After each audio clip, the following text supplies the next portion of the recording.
بسم اللہ الرحمن الرحیم صلی اللہ علی النبی الأمی وآلہ صلی اللہ تعالی علیہ وسلم۔ صحیح بخاری حدیث نمبر 28۔ ایک آدمی نے رسول اللہ صلی اللہ علیہ وسلم سے پوچھا، کون سا اسلام بہتر ہے؟ آپ صلی اللہ علیہ وسلم نے فرمایا کہ تو کھانا کھلائے اور ہر شخص کو سلام کرے، خواہ اس کو تو جانتا ہو یا نہ جانتا ہو۔ حدیث نمبر 29۔ نبی کریم صلی اللہ علیہ وسلم نے فرمایا، مجھے دوزخ دکھلائی گئی تو اس میں زیادہ تر عورتیں تھیں جو کفر کرتی ہیں۔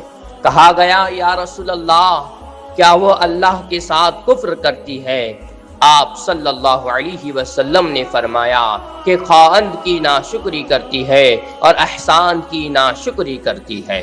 اگر تم عمر بھر ان میں سے کسی کے ساتھ احسان کرتے رہو، پھر تمہاری طرف سے کبھی کوئی ان کے خیال میں ناگواری کی بات ہو جائے، فوراً کہہ اٹھے گی کہ میں نے کبھی بھی تجھ سے کوئی بھلائی نہیں دیکھی۔ حدیث نمبر 30۔